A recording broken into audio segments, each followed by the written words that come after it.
My mother-in-law ruined my gender reveal, so I planned something worse to make her regret it. My mother-in-law told everyone I had a son before I could find out for myself. Last year, I held a gender reveal party to share the exciting news with all our friends and family. Little did I know that behind the scenes, my mother-in-law snuck a peek at the cake and sloppily covered it up with more icing. Supposedly out of excitement, she messaged all the guests on our list, asking for male-specific gifts. So on the day of the gender reveal party, everyone's cheers and surprised expressions felt so uncomfortably forced.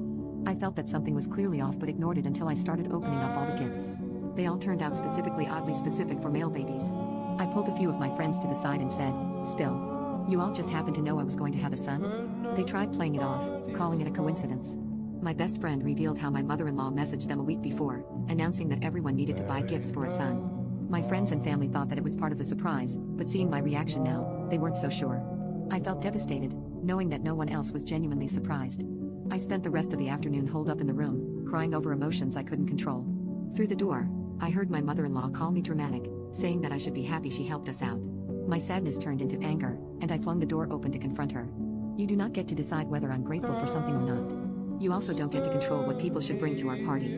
Nor can you casually decide to ruin a surprise for everyone because you couldn't control yourself. Her mouth hung open, and she began crying into my husband's arms, talking about how she just wanted to help us out. My husband stood there looking conflicted on whose side to take. With a quivering lip and gentle voice, she told my husband how she promises not to do it again for the second baby. I slammed the door, hating how instead of taking accountability, she tried to play the victim. I promised to get back at her. The following year, for her big 60th birthday, I suggested we host a surprise party. My husband happily agreed, forgetting last year's fiasco. Instead of sending out invitations for her birthday, I sent out invites for another gender reveal, asking for general baby-related gifts. On the actual day of the party, my mother-in-law walked through the doors, blowing kisses like a celebrity on the red carpet.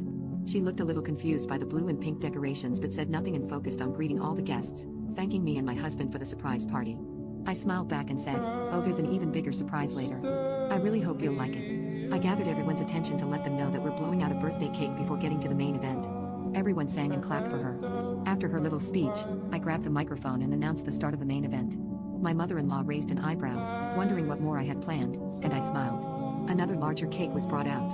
My husband looked a mix of nervousness and surprise.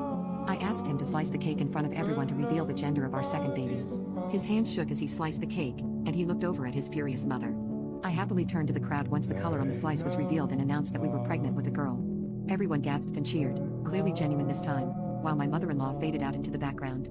My husband pulled me to the side to call me out on my scheme, but I shrugged it off. We're even now.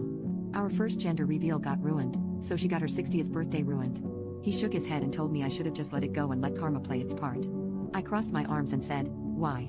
Would I let karma have all the fun?" I returned to the party, noticing my mother-in-law crying in a corner, eating her cake alone. I turned the spotlight to her and said on the microphone, "Aw, my mother-in-law is so happy, she's in tears.